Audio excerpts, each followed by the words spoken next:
আমরা এখন দেখব অ্যানালাইটিক জিওমেট্রিতে কিভাবে ত্রিভুজের ক্ষেত্রফল নির্ণয় করতে হয়। তো আমরা এর আগে যে জ্যামিতি করছি সেখানের ক্ষেত্রফল নির্ণয় করছি কেমনে, বা অঙ্কে যেসব ক্ষেত্রফল নির্ণয় করি হাফ ইন্টু ভূমি গুণন উচ্চতা। এখন আমাদের স্থানাঙ্ক দেওয়া থাকলে কীভাবে আমরা করব সেটা আমরা এখন দেখব। তো আমরা আগে এঁকে নেই ত্রিভুজটা, মনে করি আমাদের এটা ওয়াই অ্যাক্সিস, এটা এক্স অ্যাক্সিস। আমাদের এখানে ত্রিভুজ দেওয়া আছে, ত্রিভুজ ABC দেওয়া আছে এই প্ল্যানের মধ্যে। এটা যে কোনো পাশে হতে পারে, ক্রসও হতে পারে। আমরা এই পাশটাতে আঁকলাম, একই জিনিস সব ক্ষেত্রেই প্রযোজ্য হবে। আমরা এই পাশেও আঁকতে পারতাম, এই পাশেও আঁকতে পারতাম। তো আমরা এখানে এটার নাম দিলাম A, যার আমাদের স্থানাঙ্ক ধরে নিচ্ছি x1 y1। এটার নাম দিলাম B, যার স্থানাঙ্ক ধরে নিচ্ছি আমরা x2 y2। এটার নাম দিলাম C, এটার স্থানাঙ্ক আমরা ধরে নিচ্ছি x3 y3। তো এখন এই ত্রিভুজটার আমাদের ক্ষেত্রফল নির্ণয় করতে হবে। এখানে আমাদের উচ্চতাও জানি না, ভূমিও জানি না। তো কারণ এটা হচ্ছে আমাদের একটা প্ল্যানের মধ্যে দেয়া আছে, সেখান থেকে উচ্চতা মাপার মতো মেপে বের করতে হবে এবং আমাদেরকে বের করতে হবে, এরকমভাবে নির্ণয় করতে হবে এরিয়াটাকে। তো এটার জন্য আমরা কি করতে পারি, তো আমাদের যেহেতু সব কিছু এক্স এবং ওয়াইয়ের প্রেক্ষিত হয় অ্যানালাইটিক জিওমেট্রিতে, তো আমরা কি করব, আমরা এক্সের কাছে নিয়ে আসবো। এক্সের কাছে নিয়ে আসতে হলে কী করতে পারি, আমরা এখান থেকে একটা রেখা টানলাম, তার মানে হচ্ছে এটা হচ্ছে x2, এটার মান হয়ে গেল x2। আর এখান থেকে আমরা একটা রেখা টানি যদি বিন্দুটা, তার মানে এটা হচ্ছে x1। এখান থেকে যদি টানি এটার মান হচ্ছে আমাদের x3, এটা হবে x3 y3। তো এখন আমরা যদি একটু লক্ষ্য করে দেখি তাহলে আমাদের কী কী হচ্ছে ত্রিভুজটা যদি আমরা দেখি, এখানে একটা ট্রপোজিয়াম হচ্ছে। ট্রপোজিয়াম মানে হচ্ছে যার দুইটা বাহু পরস্পর সমান্তরাল আর দুইটা বাহু আমাদেরকে থাকবে না, মানে আমাদের সমান্তরাল থাকবে না, সেটা হচ্ছে ট্রপোজিয়াম। তো এখানে একটা ট্রপোজিয়াম পেয়ে গেছে, এই যে AB, এটার নাম যদি দেই EF, G বিন্দুতে ছেদ করে দিলাম ABEF, এটা একটা ট্রপোজিয়াম পেয়ে গেলাম। আর একটা ট্রপোজিয়াম পেয়ে যাচ্ছে এখানে AFGC, এখানে একটা ট্রপোজিয়াম, এখানে দেখো একটা ট্রপোজিয়াম তৈরি হচ্ছে। আমি একটু কালার করে দিই তাহলে বুঝতে সুবিধা হবে। এখানে একটা ট্রপোজিয়াম পেয়ে গেছি, আর এদিক দিয়ে একটা ট্রপোজিয়াম পেয়ে গেছি, এইটা একটা ট্রপোজিয়াম, দুইটা ট্রপোজিয়াম পেয়ে গেছি। এখন এই দুইটা যদি যোগ করি তাহলে আমাদের এই পুরো এলাকাটার আমাদের ক্ষেত্রফল বের করতে পারবো। কিন্তু আমার ক্ষেত্রফল দরকার কোন পর্যন্ত, আমার ক্ষেত্রফল দরকার শুধু এই পর্যন্ত, এই অংশটুকুর জন্য ক্ষেত্রফল দরকার পড়বে। তাহলে কি করতে পারি, এখন আমরা দেখতেছি এই অংশটুকু দেখতে হলে এইখানে আমাদের একটা আয়তক্ষেত্র বের হয়েছে, এখানে একটা আয়তক্ষেত্র বের হয়ে আসছে। তো এই আয়তক্ষেত্রটাকে যদি আমরা বিয়োগ করে দিই তাহলে তো আমরা এটা পেয়ে যাচ্ছি। আমরা আগে এই দুইটা ট্রপোজিয়ামের ক্ষেত্রফল নিব, যোগ করব, তার থেকে যদি আমাদের এই আয়তক্ষেত্রের ক্ষেত্রফলটা যদি বিয়োগ করে দেই তাহলে আমাদের জিনিসটা পেয়ে যাচ্ছি। তো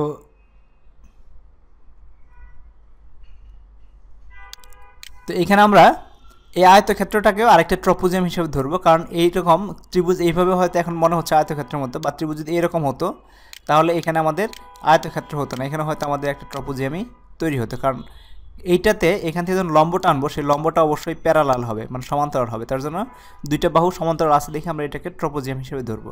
তো আমরা তিনটা ট্রপোজিয়াম পেলাম এখান থেকে, এখানে একটা ট্রপোজিয়াম, এখানে একটা ট্রপোজিয়াম, আর এখানে একটা ট্রপোজিয়াম।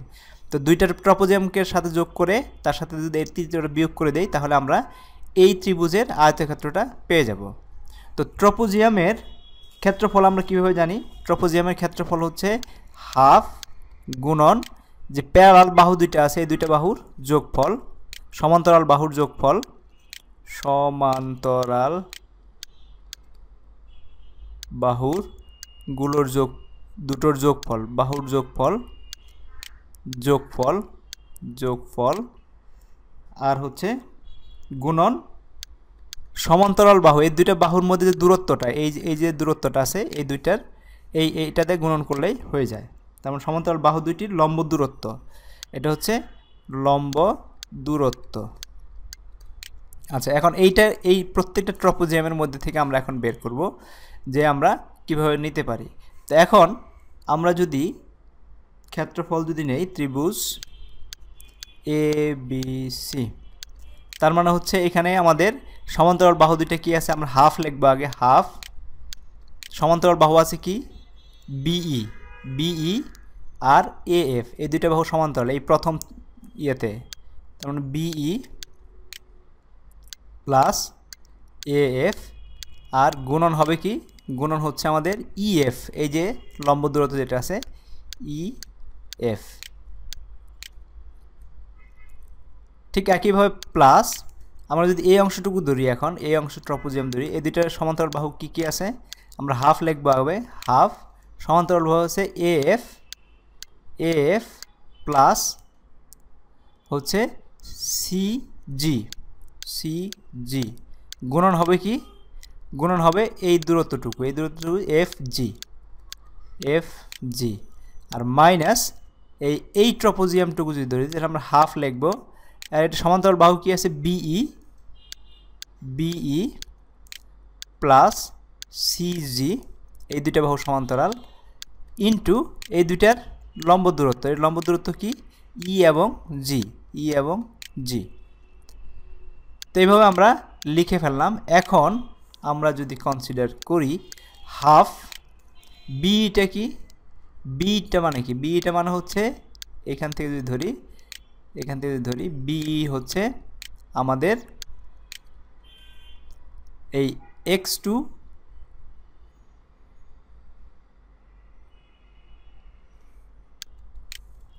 এই BE লম্ব মানে হচ্ছে এইখানে এই পর্যন্ত লম্ব হচ্ছে কি, এইখান থেকে যদি আমরা টানি, তার মানে এটা যদি y1 হয় তাহলে y1, আর এটা হচ্ছে আমাদের y2, তো y1 minus y2, y1 minus y2, y1 মানে কি পুরো জিনিসটা y1, এখান থেকে y2 বিয়োগ করলে,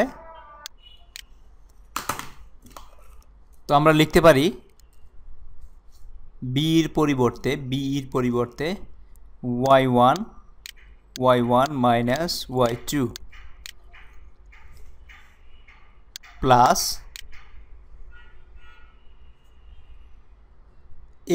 AFটা হচ্ছে কি, প্লাস হবে না এখানে, ইন্টু BF এর পরিবর্তে AFটা হচ্ছে কি, AF হলো এই অংশটা, AF মানে হচ্ছে কি এখানে আমাদের y1 আর হচ্ছে জাস্ট y1, এখানে হচ্ছে BEটা হচ্ছে কি y2 আগে BEটা হচ্ছে y2, এই y2 BE, আর ALটা হচ্ছে কি y1 প্লাস y1, আর হচ্ছে আমাদের EFটা কি, EFটা হচ্ছে x1 মাইনাস x2, এইটার x1 থেকে x2 বিয়োগ দিলে এই অংশটুকু পাওয়া যায়, তো প্লাস হাফ, এখানে AFটা কোনটা, AF হচ্ছে এটা, তার মানে হচ্ছে y1, কারণ এটা হচ্ছে y1, এটা এই লম্বটার দূরত্ব হচ্ছে y1, প্লাস CGটা কোনটা হলো, CG হচ্ছে এটা হচ্ছে মানে কি y2, সরি এটা হচ্ছে y3, এটা হচ্ছে y, এখানে কোথাও একটা আছে y3, এটা হচ্ছে y, এখানে আছে y3, সো y3 ইন্টু আমাদের হচ্ছে কি, আমাদের এখানে আছে FG হচ্ছে এইটা, তার মানে হচ্ছে x3 মাইনাস x1 দিলে আমরা FG পেয়ে যাই, x3 minus x1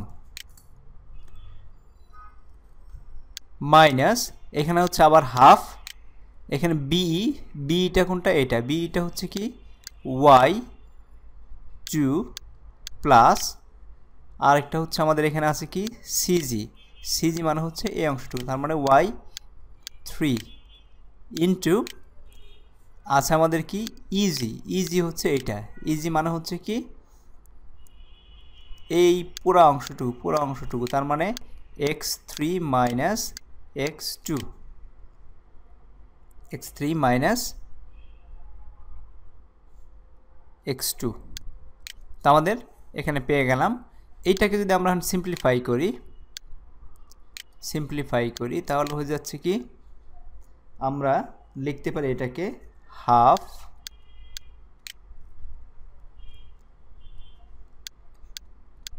y1 second bracket আমরা মাল্টিপ্লাই করে দিচ্ছি x1 minus x2 plus x3 minus x1 এখানে নিয়ে আসলাম, মানে y1 কে কমন নিচ্ছি কারণ y1 আমাদের কাছে আছে যেটা, সেখান থেকে y1 কমন নিলাম প্লাস y2 কমন নিলাম y2। তো y2 এর মধ্যে কি থাকবে আমাদের, y2 সাথে আছে x3 মাইনাস x2 আর y2 সাথে আবার x1 মাইনাস x2 থাকবে। তার মানে আমরা এখানে বলতে পারি x1 মাইনাস x2 ইন্টু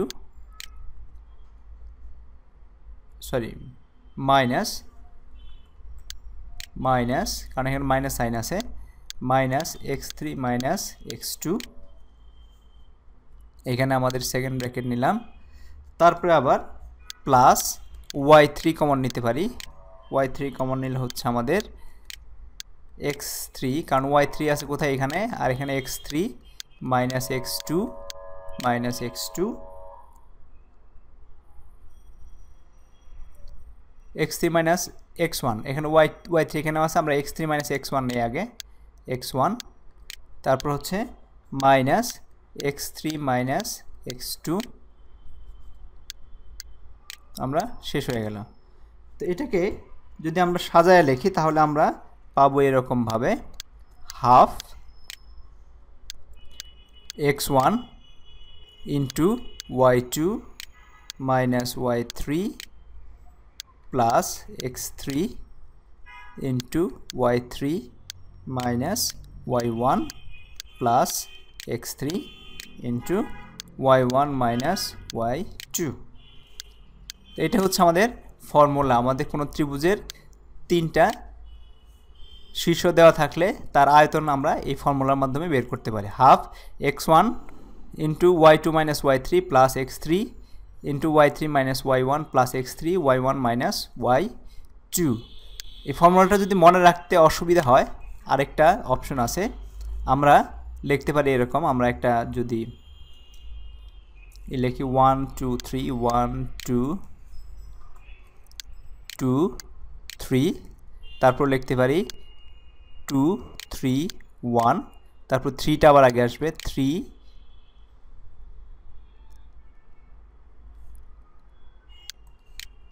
এটা হবে 3 1 2। তো এখানে দেখতে পাচ্ছি 1 2 3 এখানেও আছে 1 2 3। তো আমাদের 1 2 3 আমরা সহজভাবে মনে রাখতে পারি 1 2 3 এর দিকে লিখবো, 1 2 3 এর দিকে লিখবো, তারপরে 2 3 1 3 1 2 এভাবে লিখবো।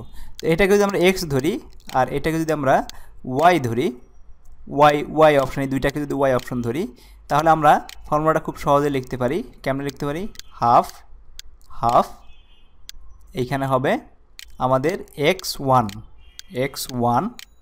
তারপর হবে y2 minus y2 minus y3 তারপর হবে প্লাস এখানে আছে কি x2। তো x2 তারপর x2 সাথে আমাদের কি আছে, x2 সাথে আমাদের আছে 3 1 তার মানে y3 মাইনাস y1 প্লাস আমাদের x3 আছে, x3 নিলাম x3 এখানে x3 জায়গায় y এর কি আছে y1 মাইনাস y2। দেখো এটা এরকমই হয়ে গেছে। তো এটা যদি মনে রাখো এই জিনিসটা 1 2 3 1 2 3 3 1 1 2 তারপর এটা x এটা y, তাহলে ফর্মুলাটা মনে রাখা খুব সহজ হবে। এটা খুব শর্টকাট পদ্ধতিতে এই ফর্মুলাটা মনে রাখার উপায়। তো আবার এইটা অনেকেই আবার নির্ণায়কের মাধ্যমেও করে থাকে।